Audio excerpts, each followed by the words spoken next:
Jessica's here on the podcast today. Hello. Welcome back. Thank you so much. Jessica brought an interesting topic to the podcast. She said, I'm about to do a PI planning. That's right. And I said, what is a PI planning? So we're here for Jessica and Ohm, whatever camera you're on. Sorry, for Jessica and Ohm to sell me on PI planning. So again, I've gone through SAFE training. I understand it in theory. We have a 4-day agenda for our upcoming PI planning. That's in 2 weeks, right? Intense. So it is intense. It's a very intense agenda. But yeah, I'm going to pass it to Ohm with my first question because again, I haven't experienced this firsthand yet.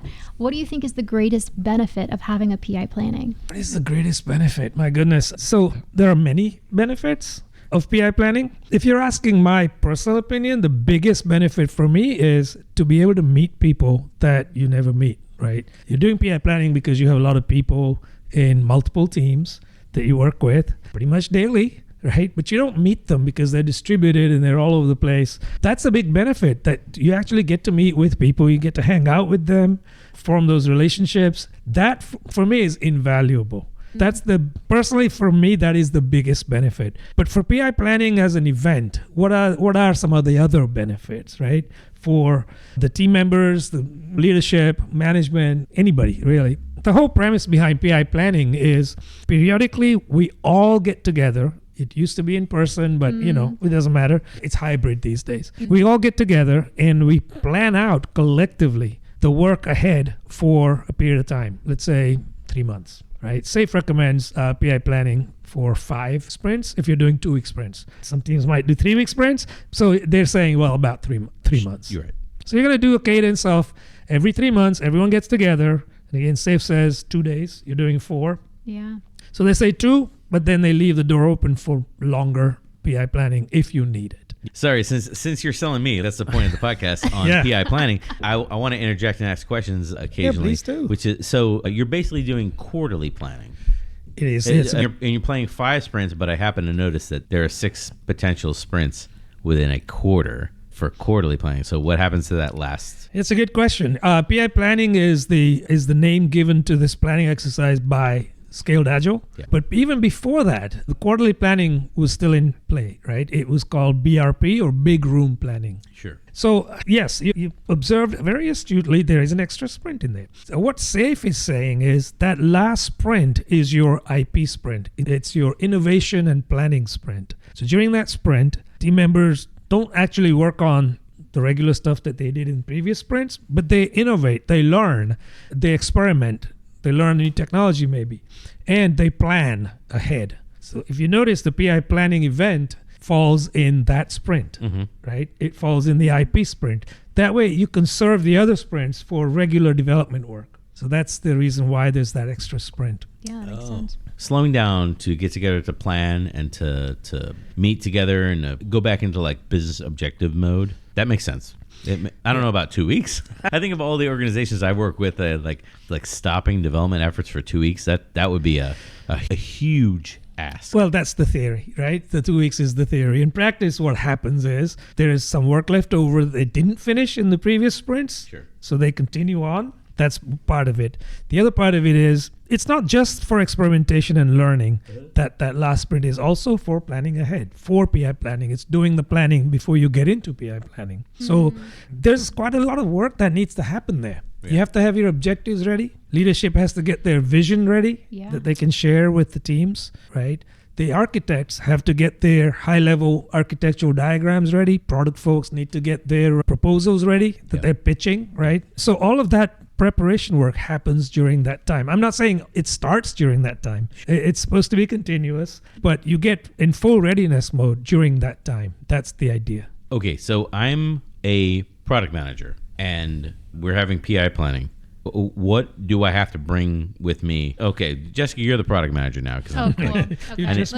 I need to be able to point at, like, going in the vein of the last podcast that we recorded, which might be the next podcast. I'm not really sure. That's what I got out of that whole podcast, by the way, is I need to blame somebody.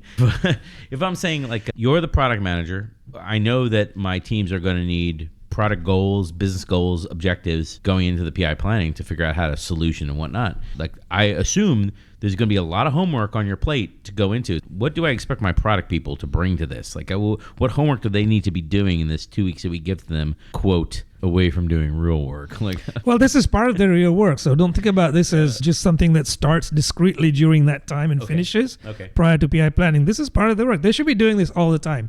What they should be doing is preparing their epics. They should be creating their lean business cases, right? Which detail out what they're trying to achieve, what it's going to cost if they know that, what the size of it is, gut feel, and what is the need? How many customers will this impact?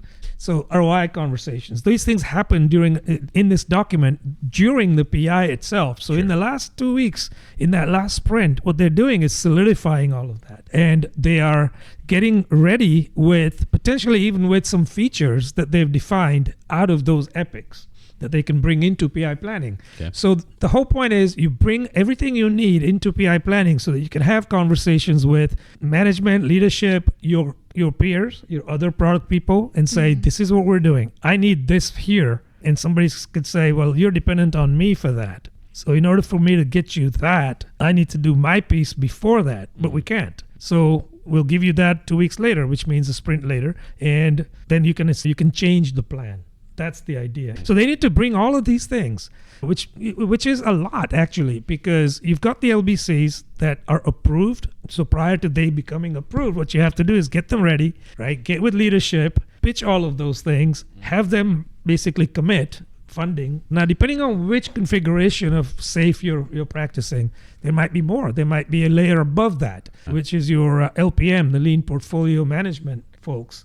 They're the ones perhaps that you have to pitch your LBC to, right? And they will decide to fund portfolios according to their strategic objectives. Can I pause you at this? Yeah. Because I want to ask, in the course of my normal product management activities that I do as part of my job, I am constantly pitching new directions. Right. I understand like larger organizations, it needs to be more formal. It needs to be written down. It needs to be in a document form where people can read it and you distribute it to people who maybe can't attend your meetings. Completely understood. There's more bureaucracy. It's just a larger organization, more stakeholders. I understand. That's not what I'm pushing back against. What I'm pushing back against is when I go to my panel, the portfolio level, maybe I'm not in control of funding. Maybe the portfolio level, they're in charge of funding. Yep. I'm pitching to them. So I'm creating a new document. I want to do this new thing. I want to take my product in new, interesting directions or whatever. Am I bringing them as part of that business case the experiments that we're going to try that show that there's signal here to try to get money to do those experiments? Is that all inside of the LBC? Is it LBC? Is that the right? Because that for me is like rap lyrics from the 90s. Like Can you tell me what that stands for? Yes, LBC stands for Lean Business Case. Okay. So to answer your question, right,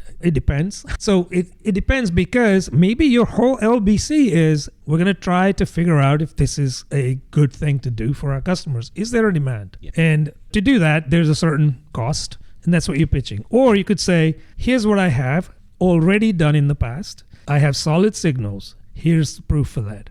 And I want to take that further now and actually have a product, right? Okay. So then you're pitching a bigger LBC, but it's underpinned by the work that you've already done. They should ask you for all of those things. Where I can kind of crowbar myself into that is I've already observed this evidence out of user behavior for what I can see, in logs or user feedback, stuff like that. And here are the things that I think we should try, because I'm trying to fit SAFE PI planning, this 6 week set in concrete, set in stone, chisel into stone, and totally permanent, can't change it. I know it's not really that way, but that's the way I'm perceiving. Yeah. If you're making me plan 6 weeks out, I'm perceiving it as you're setting in stone my objectives, regardless of where the evidence is taking me. But I'm basically pitching, this is where I want to go in the next quarter. So, Jessica, I'm framing all this. I'm bringing all this up to say, I'm assuming your business has a strategy. I'm assuming your business has goals.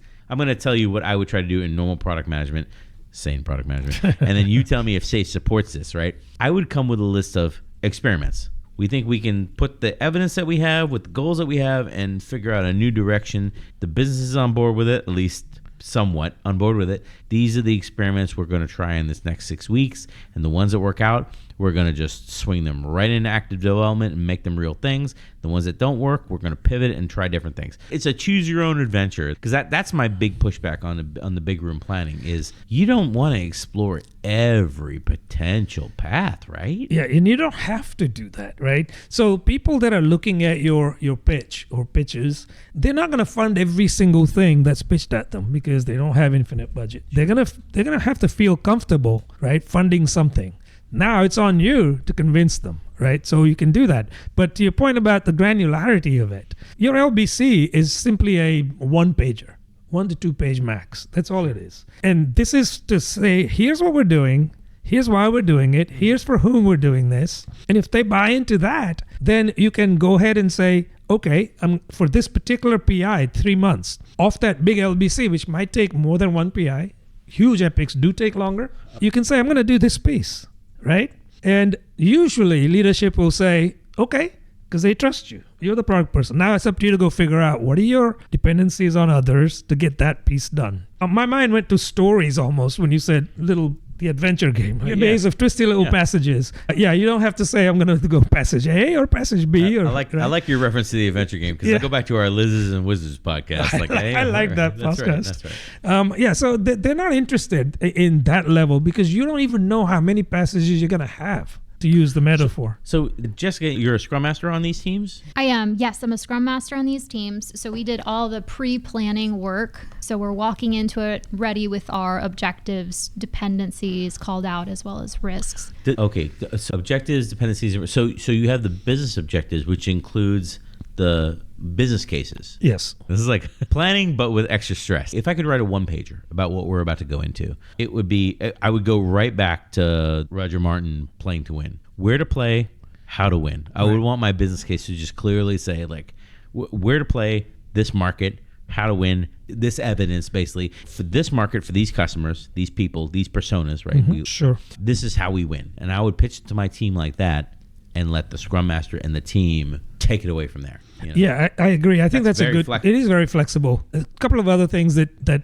leadership will be looking for when you pitch that LBC is, what are some of the risks that you've come across or thought about? I agree. Assumptions, right? right? I agree. And how do you plan to test those assumptions, right? I mean, these are normal things. You know, I mean, you're saying that they're normal things, but a lot of people skip over, tell me what the assumptions are, tell me what risks that you're taking on. And the larger the organization you get, the less tolerance for risk that you get. The stakes are bigger. Well, I mean, maybe the stakes are bigger, but also, how can I say, the organization may not have the best outlook on failure. From failure, they may not take the right message. Oh, good. I jotted that down. There's a couple things I want to revisit that you all mentioned. So one of them is missed objectives, right? So at the end, we always discuss what was missed. From your experience, how has leadership handled missed objectives? That's a good question. There are missed objectives more often than not, right? And so there's many reasons why. You need to figure out what happened here.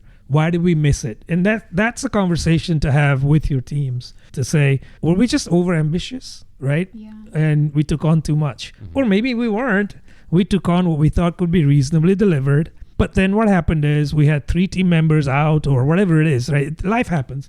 So there's reasons why, or other things that happen. Okay, everything went well, except we had to pivot to this 3 or 4 production critical issues that the team came across, right? Exactly. So there's reasons why you don't meet your objectives, and do your retros and figure that out, and then position that as, this is why what happened, as well as, here's how we're going to avoid this from happening again. And when leadership hear that, they'll understand. Sure. Right? Because they know it's not a guarantee that you're going to meet all the objectives. I will say that one of the anomalies, one of the anti-patterns I see here is people say, well, we're going to take on these objectives, but we'll leave ourselves a buffer, because we like to feel comfortable, right? Yeah. So we're going to say, out of the, let's say, 10 objectives, we'll call 2 of those stretch objectives, right?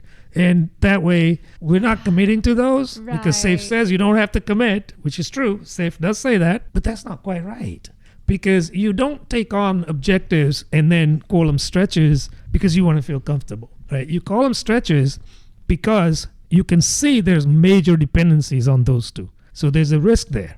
And that's the reason why there's stretches. I have a tough time talking about stretch goals because in my normal work, I would never take on a goal for my team, like a sprint goal, if the team didn't have everything they could achieve the goal by themselves. I would never take on a goal that relied on something else, like a dependency that the team couldn't do. You know what I mean? I would say, well, we won't take this on as a goal for the team until after the dependency is resolved. Maybe the resolution of the dependency is a goal in and of itself. I set my sprint goal from the viewpoint of if I were to go back to the business and say, if I could only deliver one thing in this sprint, what would you outline as the absolute highest priority, most critical thing that we must do? And the business usually can't answer that question. I never set stretch goals because I'd see them abused too much. I don't feel that's a great tool. So it's a couple of comments on that, right? One is your reference was at the sprint goal. Yeah. Here, business objectives in PI planning are at a higher level of abstraction, right? They're much higher. They're not even at the feature level, perhaps. It's a stretch goal because. Now, why would you put it into the PI? That could be the question you could ask. Because you have dependencies, right? Well, these dependencies are such that teams that are planning in the PI event believe they can work out. That's one scenario. The other scenario is, well, so they're optimistic, right? But they're not certain. That's why it's a stretch goal. But the other scenario is these dependencies are external with a different vendor or whatever it is. Then we got to get this new tool in. Well, it's not just as simple as just going to Walmart and buying it. You have to procure that. So all of that has to happen. And the timeline on that is flexible. Yeah. The other thing that I see often included as stretch goals are tech debt issues. So we're going to work on what we really need to build, but, right, we also need to get some of this tech debt driven down. And that's fine. The thing that people miss sometimes is they say tech debt reduction is a stretch goal. To me, that's a purposeful, willful decision to do something about your tech debt. And so it shouldn't be based on if we have time. You don't take on a goal and make it a stretch goal in case we have time. Like we might get tailwind and we have time so we can get this done. They're saying only make stretch goals, those goals that have substantial risk of finishing them. Yeah. Right? So there's a scoring system in place as well for the teams for business value, etc. Yeah. Stretch goals do accrue value if you deliver them, but if you don't, they're not part of your commitment. So there's some safety there for the teams, right? Yeah, and I want to ask about that. So you're saying stretch goals, they're synonymous with uncommitted objectives, right? Yeah, the uncommitted objectives are the same thing as what we're saying stretch in this conversation. Yeah. Right. So we're saying they're more maybe nice to haves, they're items that have dependencies on it, but really we're saying that they're the lower priority of all the objectives. Well, so first of all, they may not be nice to have. They may be must-haves, right? It's just that they're risky right now. From what we've seen on the Rome board, there's risks. We think we can resolve those in the next 3 weeks, but we're not certain about that, right? So that's one part of it. Some of those uncommitted objectives are the lower priority ones. Right. That's not necessarily true. They might be high priority. They might be 8s and 9s or even 10s, but they're risky. The teams are saying, we understand the priority, but there's risk here, right? So that being the case, we cannot fully commit to delivering this because of that risk. So you'll see on the chart, committed ones at the top, uncommitted at the bottom, and some of those in the priority listing might be high as well, right? Interesting. So how do you think it will be perceived if the team meets an uncommitted goal but doesn't meet their committed goals? Look at each of those almost in isolation. An uncommitted goal that was a goal that was committed to that they didn't meet, they could miss for multiple reasons. We talked about earlier, right? So it could be because a new risk came about in the PI that they didn't anticipate. They ran into a roadblock, right? So there's all these different reasons why the team could miss a committed objective. Now, flip side of that, uncommitted objective they can get through because they thought they could deliver it, but they just were not 100% sure. I don't mean it to be like absolute certain, but they had this dependency issue and they felt like that may not get resolved during the PI. It just happens that they managed to do it. So that's fine. Those aren't related. It's not like you have to do all the committed ones and it looks bad if you just do an uncommitted and miss one of the committed ones. Treat those on their own merit. They're all separate. Well, I mean, this is a good question, though, that Jessica just posed. The end of your sprint happens. You miss a committed goal. Does your committed goal move to the next sprint, and now you've basically pushed every other committed goal from previous sprints off? Yeah, possibly. I mean, the goals then need to be reevaluated for the next PI. Is it still a goal? If it is, where is it in the order of prioritization for the next PI? that's a great like real world scenario, because in my experience with SAFe, which I've brought up on the podcast before, so it should not be shocking to anyone. Like what happened was management came down and just gave everyone, they're like, hey, sprint 1, you're going to have this objective, and sprint 2, you're going to have this objective. And then the teams really had no choice. And like after the end of sprint 1, like they didn't hit any of the objectives. They didn't deliver anything. And all that work moved into sprint 2. So sprint 2 had the goal of sprint 1 and sprint 2. And it was a cascading, slowly moving train wreck that just got worse and worse and worse every sprint that went along. Yeah. I can't really blame SAFe for that failure. No, because they weren't doing SAFe. Right, because the company was a giant train wreck anyway. The point of me bringing this up, in addition to it being completely hilarious, is you're going to miss sprint goals, and then that stuff's going to roll to the next sprint to say, hey, it's still important we have to do this because other teams are relying on this, right? And we're going to carry it into the next sprint. I mean, the issue there is you have potentially like 100+ people delivering like this. So if multiple teams are missing what they committed to, and you're pushing work to the next sprint, stuff is going to move. The issue I have with PI planning is, and I'll invite you to push back against this, every PI plan that I've seen is set up where if one team misses their goal, the whole Agile release train is a house of cards that will start slowly falling down when one team misses, and then it collapses because another team has dependencies on that, and we got red string, and everything falls apart, and everyone's fighting.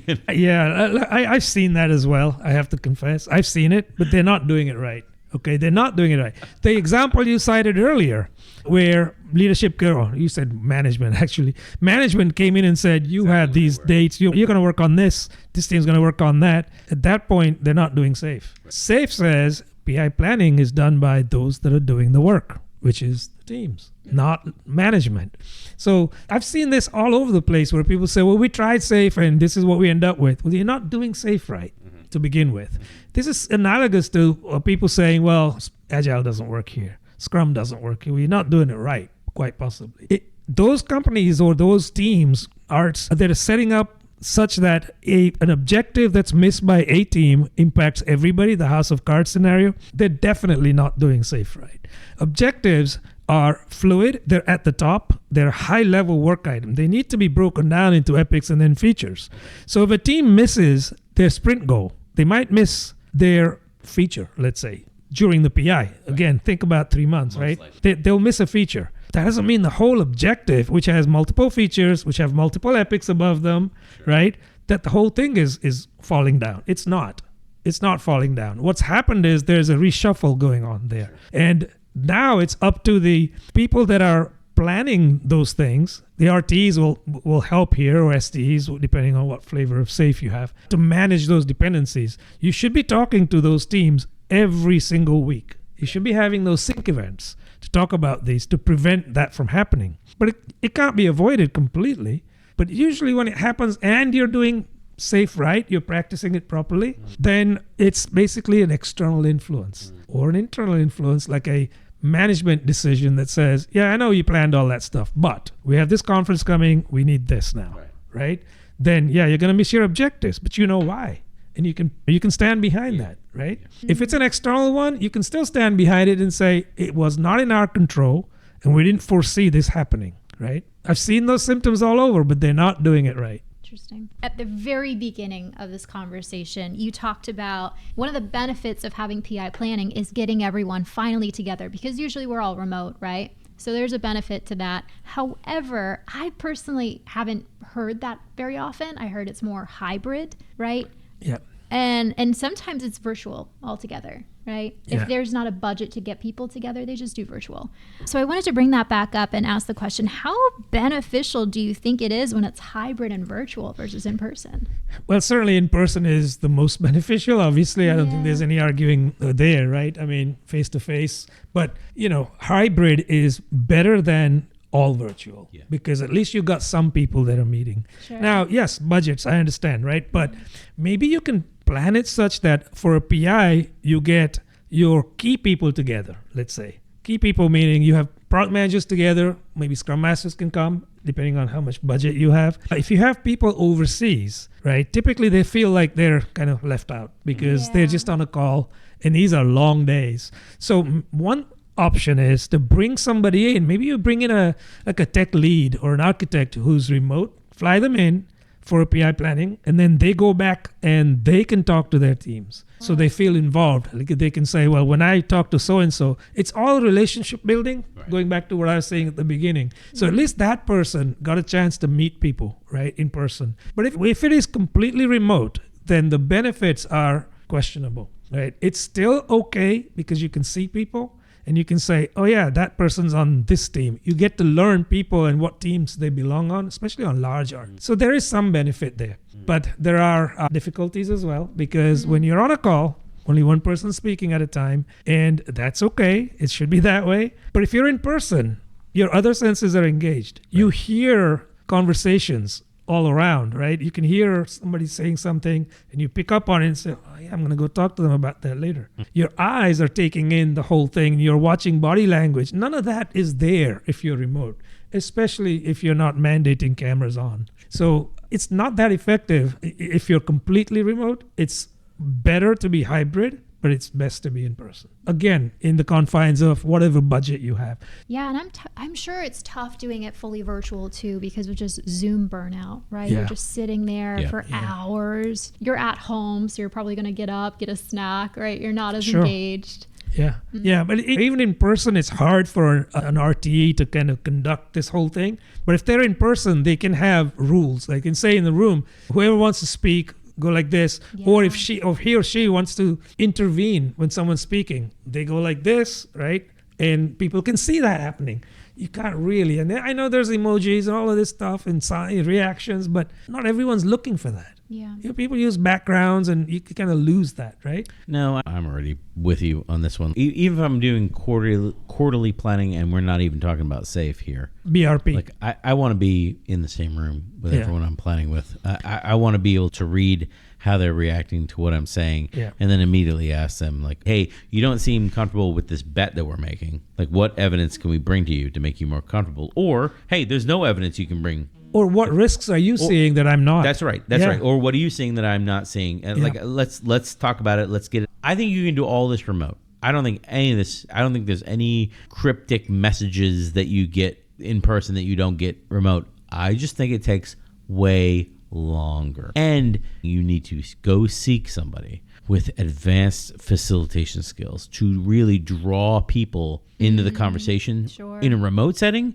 Whereas in person, it's far easier to do that. It's easier to see someone who's sitting back at the table, somewhat disengaged, and draw them into the, hey, what do you think about this? Hey, I haven't heard your opinion. What's your opinion on this? And just clear the floor and keep everyone silent until we really draw out the introverts or the people that aren't. Like, I was in a company culture where a lot of people were introverts. A lot of people in the company did not do well with brand new details, brand new documents that they're seeing for the first time. Yeah. And you're asking them, like, what do you think about this?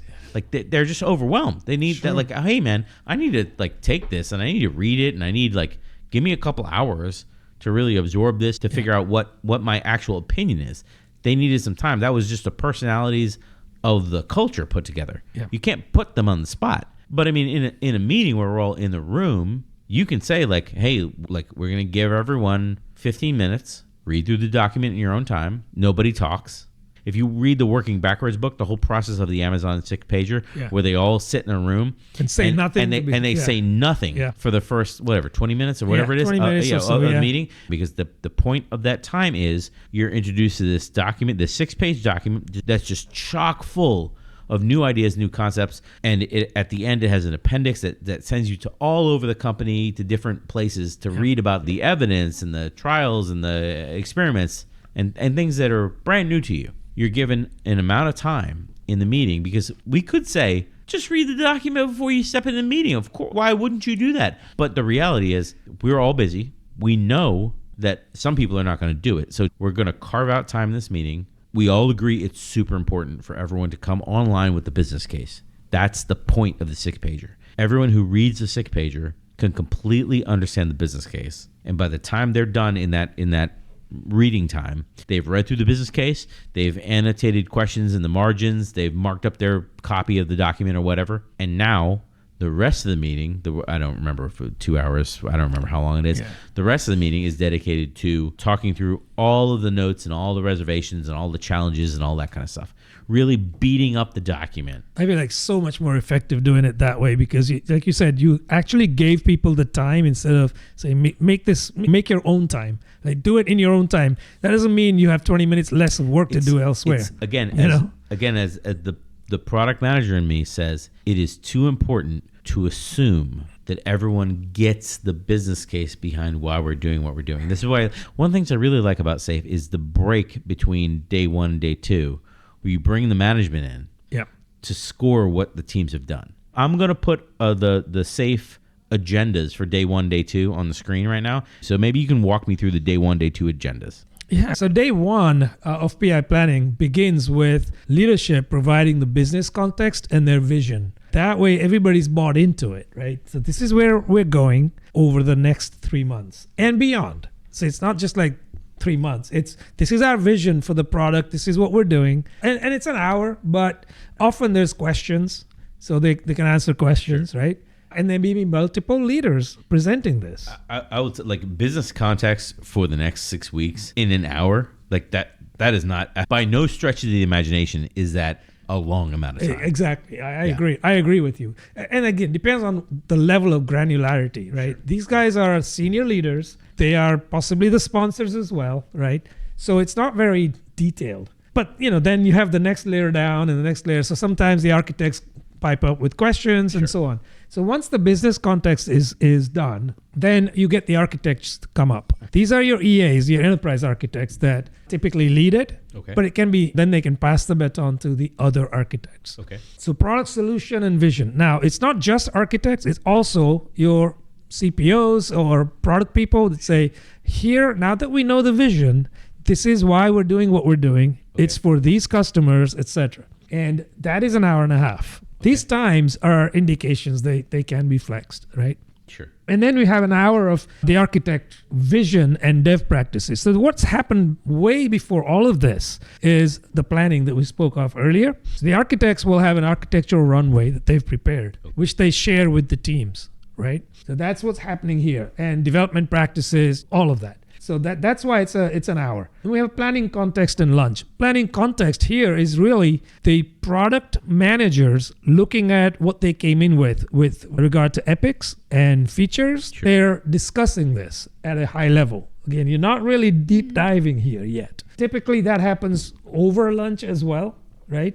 So that's why it's like 11:30 to 1. And then the teams now, all morning long, they've heard the vision, the architecture vision, etc. Can I ask you about planning context and lunch, the planning context? Yeah. So is that the team like grabbing individual product managers or individual members of leadership and asking like, hey, like you brought this up in your slides, can we ask you more about that? The planning context is where the product managers, typically it is the product managers, they walk through the slides that they've prepared. Each of them do this. Okay. And so the other product managers are there as well, looking at what's going on with the overall solution. The team members can ask questions throughout. That's fine. But they haven't broken off into their own teams yet. This is everyone's still together until after lunch. This is still goal level?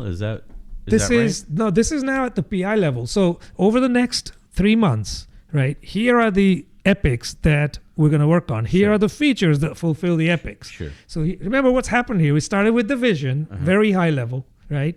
And then it went down and down more and down more. So that's where we're at now. We're at feature level. So I try to write my epics in a way where they are delivering business outcomes rather than like feature delivery. Yep. So I guess if the planning context is, hey, here's these kind of high level business outcomes, like, hey, and the team is kind of hooking into kind of feeling out what features will meet my high level objective and asking me questions, then I understand what this period is for. If it's not that, I have no idea what we're doing. Other than having free lunch, I have no idea. You're pretty close with that, what you just said, right? Yeah, so the teams can ask questions at any point. They're in the room. Okay. Everyone's in the room. All right, move us along. Move us along. So after lunch, right, team breakouts. The teams will go into their own little breakouts. They will take the feedback the direction they received, and they will try and break the pieces down into, they'll try and break down the rocks into, stones, and then they'll come back at some point with those, right? Sure. So that's what's happening there. I understand that. And then at 4 o'clock,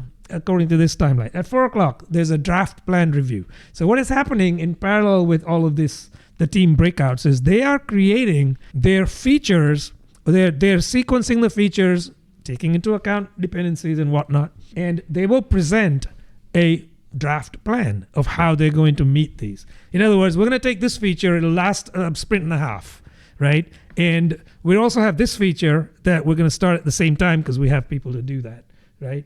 And so they'll lay it all out like that. It's still a draft because it's the first time other teams have seen it. So during that time, for an hour, they'll present that. And then at the end of the day, there'll be a management review for those draft plans, right? The draft plan review is with the teams. Management review is looking at any dependencies, risks, etc. that the teams have put on the risk board, the roaming of the board, right? That happens, and any problem solving that needs to happen with respect to anything, any problems, right? So you may need to go back to leadership there at that point and say, right, after we thought about this more, our team met with this other team and we feel like it cannot be done, or we can only do a piece of it, right? Or we need your help, right? So that's the problem solving piece. So that wraps up day one. Okay, let's stop at day one. So connect me from the end of day one to the beginning of day two. So we did a management review at the end of day one. I'm going to go out on a limb and say that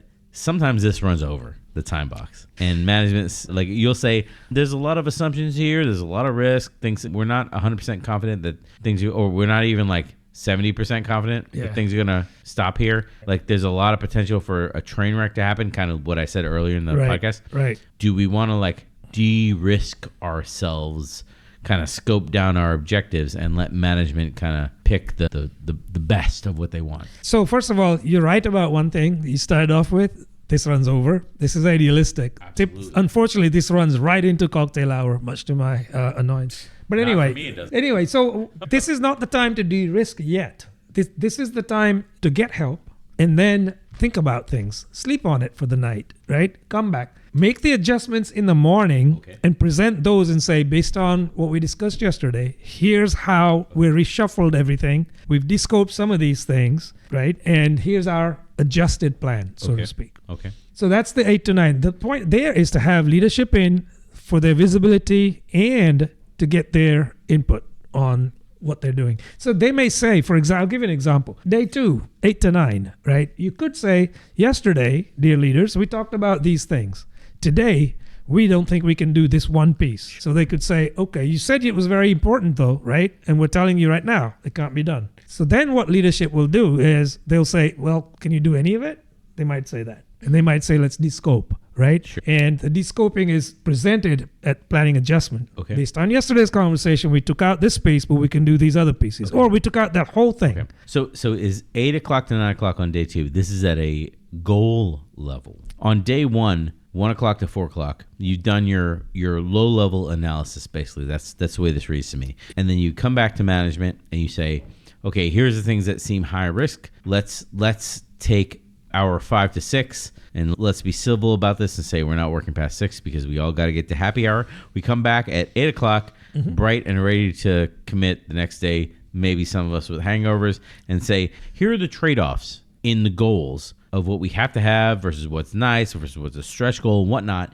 And then the team takes that adjustment into their next breakout session where we say, okay, given that we can flex these things, but we can't flex these things, here's how we would change our low-level plans.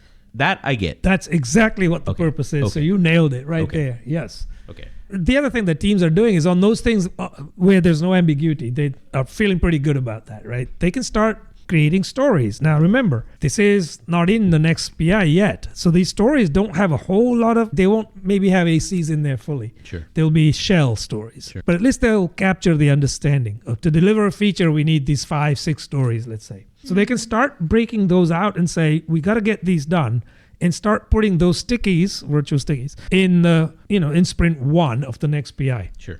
right? So that's that, and that continues, that exercise next morning, 9 to 11. Okay. Now, 11 to 1, again, it's a working lunch for the second day running. There is a final plan. Remember, the first day was a draft plan. Now you've updated it.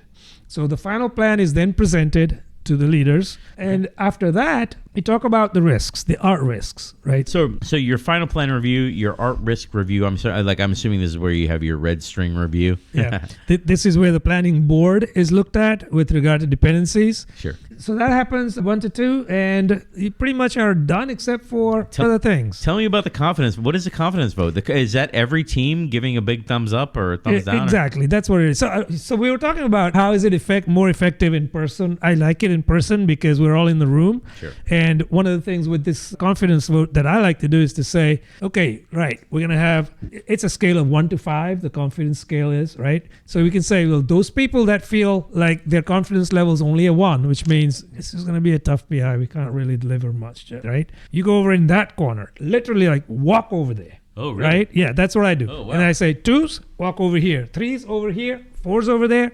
5s, stay in the middle. Wow. Numbers can be shifted around.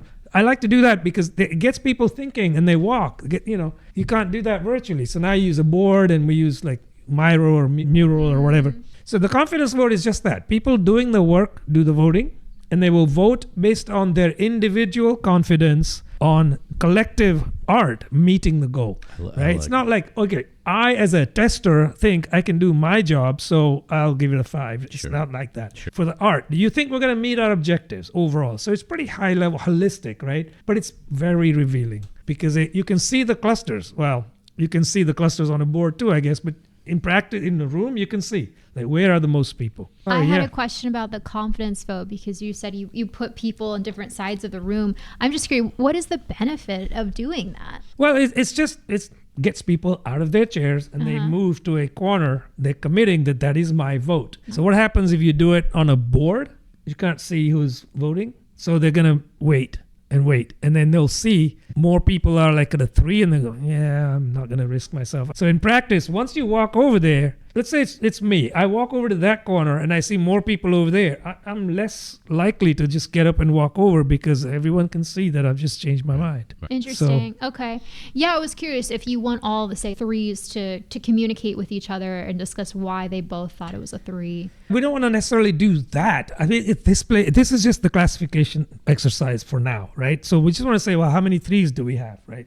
And the reason why it's an hour and a quarter is because this whole thing that I just mentioned, whether you do it virtually or in practice, it's only 5 minutes. Sure. The rest of the time is spent looking at, and this is what the RTE does, looking at where is the concentration of the votes. Right. If most people are at a 2, that doesn't bode well for the art. So let's say it's all over. Usually it's a fairly good distribution. Yeah, now I'm going to look at, if I was an RT, I would look at people that have voted a 1 and I will ask the question, what will it take to get you to a 2? Why is it a 1 for you? And they'll say whatever they say, right? They'll say, well, if I can only have, access to architects, it'll be much better. Yeah. Okay. Yeah. So as an RT, I write that down because that's fixable, right? I can fix that. I can get that person from a 1 to a 2. Right. Now, you don't want to do that for every single number. People that are at 5 stay at 5s. That's fine. 4s. But you'll have a few people at the low end of the spectrum and you can talk to them and say, why is it like that? Can we change that? Can we get a few people over from a 1 to a 2 or a 2 to a 3? Right? I love that as a facilitation technique of what will it take? You go to your 3s. What will it take to get you to a 4? That's right. And like I would imagine one of these plans, like it's going to be, hey, we need to have less risks. We need to have less red string. We need less dependencies.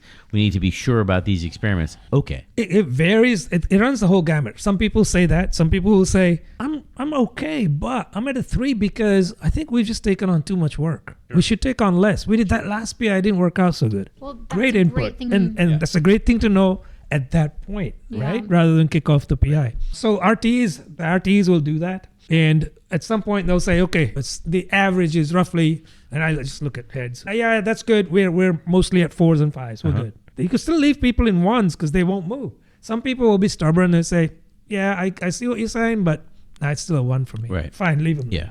Right? So that's what happens during that exercise. Well, you have this 215 to question mark block of plan rework where you can make those trade-offs. my 3s say it'll take this, my 2s say they can take this. Maybe we can reduce some dependencies, and these will be objectives now. They were stretch goals. We're going to punch them up to main goals, and we'll maybe kick some stuff out of scope. And that gets us all to a general level of a 4 across the whole PI. Yeah. I'm on board with that. I like that. I could very clearly see that requiring, like, you're already at 2:15 on the second day at this point. People have been in the room since 8. They took lunch in the room, so they haven't left the room for like 6 hours. I could easily see this kicking off to another day. Yeah. But I also could see, like, hey, let's just move. Let's just cut scope, do whatever to get up to a confidence level, and just, let's just move. Let's just go. Yeah. Yeah, all of that, right? I mean, you're right. People are tired by that time. If you're in person or hybrid, some people flew in before day one, so they're pretty tired. Sure. But yeah, the planned rework time, 2:15 to whenever, is exactly that. Is figuring out how can we make our plan sharper based on what we've done the 2 days. And when they're done with that, whenever that is, there is a retrospective. There should be a retrospective. And this is on the PI exercise, the last 2 days. How did we do? What do we not like? Typical things you talk about at a retrospective. And going forward, is this location good for us? Like, it's all of those things, right? Logistical things. I want to bring up, you're going to do a retrospective with 100-something people in the room? How does Like, that work? Yeah, so that's a good question. How does that work, right?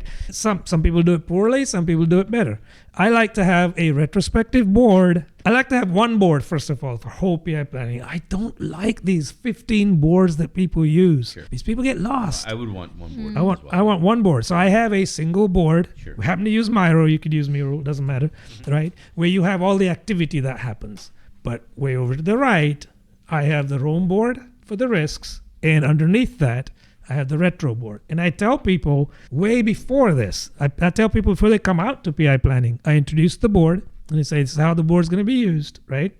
And throughout the whole PI planning exercise, if there's anything that someone says, yeah, this stinks, I don't like it, or I really like this, right? Put it on the board. It's already there. I'm not going to ask you to do a sprint type retro where you brainstorm and do all of that. No one has time for that, and they're tired. You want to go home, right? So collect all the evidence before then. Yeah. And then spend, literally, this only takes 7 minutes, right? Because the first 2 minutes are spent shouting out kudos, etc. And then the rest of the 5 minutes are walking through the stickies. And I want leadership, by the way, who are keen to get the hell out of there. I want leadership to stay through the end of that. Because some of the retro items impact them. I'll give you an example. One of my team said, this happened to be a good, I also have a bad, right? So the good example is they said, it was great that leadership was in the room for a long time so we can ask questions. Yeah. Like, you need to hear this, leaders. Now, the other side of it was leadership kept coming into the room when we were doing our team breakouts, and they were asking, why aren't you putting estimates on stories? Well, we don't know enough yet to put estimates on. Yeah. Why are they delving that deep, right? So they need to hear that. The teams aren't going to tell them that, but during the retro, I would say leadership shouldn't be in the room when you're doing that. If they're not in the room, leaders aren't hearing that. They need to be there. They need to be in the retrospective? Yes. It's so funny because at a team level, we don't want the leaders That's right. in the retro. At the team level, you don't. But this impacts them. They're part of the team, in quotes,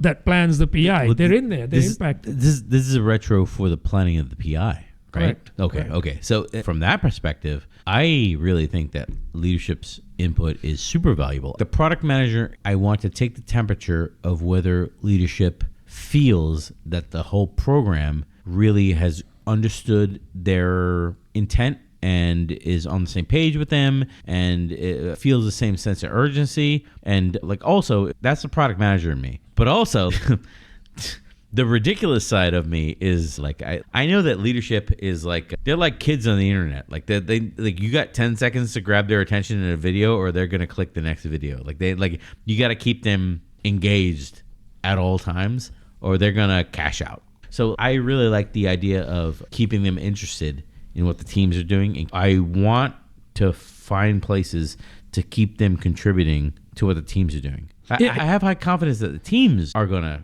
contribute. But I'm worried that they're just going to say like, "Oh, I'm not seeing myself in these suggestions. I'm going to leave. I'm going to cash out mentally." Well, there's two benefits of keeping leadership, present in these retros, right? One is so they know what the retro exercise is. Otherwise, they're going to say, "Why is the team sitting around? Get 150 people here." Yeah. So they need to see that. And then the second side of it is at the end of this, they could look at it and they could say, "Oh, I see the teams have some pain points here. Maybe this location is not the best." This actually happened on one of my teams. They said, "Can we rotate the locations? Because, we're a global team. So like, can we go to Denver one day?" Sure. Like, they can hear that. Now, that doesn't mean they're going to approve it, but, the teams are feeling these little things. So feel it. And then at the end, right at the end of the retro, when everything's done, I want the leaders to close out. I want the leaders to say, "Great job, everybody." That makes a difference, right? So I want leaders to say that, right? And they'll do the closing. Right. They do the opening, they do the closing. Right. That's good. Yeah. I completely agree. Initially, when this first happened, I thought I might get pushed back because they're just really itching to get out of there, right? Mm-hmm. So I thought they're just going to say, "Great job," and that's it. Well, this leader talked for 20 minutes. And standing in the back of the room, I had to say, "Come on," right? You were doing that? Yeah, because he was just going on and on and on. Yeah. He just felt so energized, and he was more aware of what the teams are experiencing. He had never been in a retro before. So that was like, okay, Not shocking. The leadership that I talk to on a regular basis, they rarely get to address all of the teams working on their behalf. They rarely get to address them. I think of everyone that has an Agile coaching background, like how important it is to come out to the teams and just put yourself out there and say like, "Hey everyone, like what you're doing is super valuable and I really appreciate it. And we have all these sessions and we're catering all these lunches and we're doing all this stuff. And if you're not happy with any aspect of it, like we're ready to bend over backwards to make sure you have everything you need, especially with like dependencies and all this, everything we talked about, like confidence, that kind of stuff." Yeah. For them to hear it directly from leadership, especially when you start with the business context of like, we're doing this because, and here are the reasons. And you're basically bookending this session with, here's where we could go should the experiments work out in our favor or whatever. And then if they don't, here's where we might go instead or whatever. Yep. To understand that like everything that we're doing in this session, like we'll inspect a quarter from now, and then we'll decide where to go in the market from then. The typical developer on the individual team, you're so focused on the work, you don't get a chance to step back to the point of your leadership. That's like several steps removed from your day-to-day work. To see the work from the outside, that's great. Like that part is great about this. I like the fact that, there's some affirmation from leadership, right, at the end, saying, "We have confidence in you. We've seen you plan all this work out that we said you need to do at the beginning. We didn't tell you how. You figured that out, at least started to, right?" So there's affirmation and commitment. There's perceived commitment by the team members that, my leadership's behind me. So I think that is super important. I'm turning into a pumpkin. Yeah. But thank you so much for the conversation. I feel well prepared. Yeah, I feel well prepared walking into this PI planning in a couple weeks. So this was great. Thanks, guys. Awesome. Well, listen, thank you for staying with us today, and let us know in the comments below if there's anything else you'd like us to talk about. Don't forget, like and subscribe.